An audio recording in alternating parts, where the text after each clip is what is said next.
Okay, I'm going to talk about a subject that's a little bit easier to relate to this time. So, who here has or has ever had a job? Woo! That's easily less than half of you.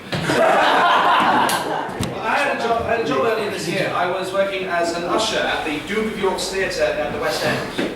It was, as far as those kind of jobs go, it's not too bad. But I thought that I was vaguely middle class till I had that job. The people who show up at the Duke of York's Theatre have very little self-awareness about how they behave. I mean, for instance, I was serving champagne in the foyer, and this young woman approached me. The long blonde hair, huge fur coat, so much makeup she looked like a painting of herself. She asked me how much it was. I said 10 quid a glass, and then she did it. This blew my mind at the time. She just turned her head and said, "Father, cash."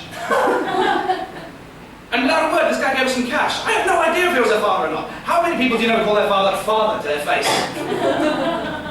And their sense of humour, good lord. I was selling ice creams in the interval, with sort of like mounted tray, tiny tubs, £4.50. And this bloke came up to me like, you know, big thick sweater saying, "2 slug and pistachio, please." I got fired from that job. So, one of the reasons I was fired, or at least one thing that got brought up in that particular meeting, was that I was on the foyer kiosk once, where they have the cloakroom and you sell like sweets, programs, that kind of thing. And I found that receipt paper curls around your head very well. So I drew a crown on it and wore it. Just while everyone was in watching the show, just to pass the time and then welcome them as they pour out. So like, how you doing? Enjoy the show? Don't touch me, get away. Come on. And I got fired. Now, I have never claimed to be a rebel without a cause. I quite like that phrase, rebel without a cause. To me, it's just another way of calling someone a prick. But I draw a fine line between an amusing bit of ingenuity and unprofessional.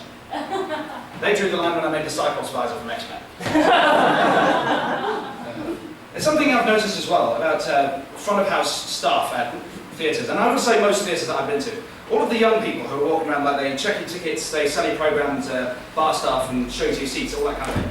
They're all, pretty much all of them, they're young, aspiring actors, writers, directors, singers, dancers, musicians. I think I was the first stand-up that place ever had. And they're all creative performance type people, a fantastic bunch of people, I must stress that. Everyone in front of house management were people who had dreams of doing that, but gave up. You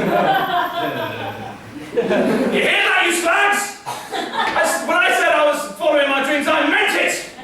Enjoy your income!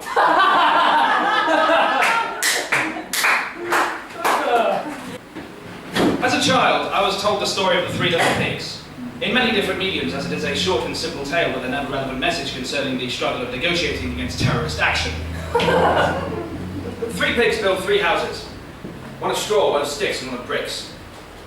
We have no reason to assume that these 3 pigs, who many claim to be brothers, have differing social or economic backgrounds, and so begin their methods of construction on an equal basis. A big bad wolf comes along and claims that he can huff and puff and blow down the house of straw and eat the little pig inside. True enough, he seems to do so. A clear metaphor for dismantling the establishment. In identical fashion, the 2nd pig in the house of sticks falls victim also. Deforestation, of course. However, the 3rd pig built his house out of bricks. And the big bad wolf, despite his huffing and puffing, could not blow it down. From this we learn that the strongest foundations endure through hardships best. But is that worth massacring 2/3 of a given population just to establish that moral? Not by the hell on my chinny chin chin.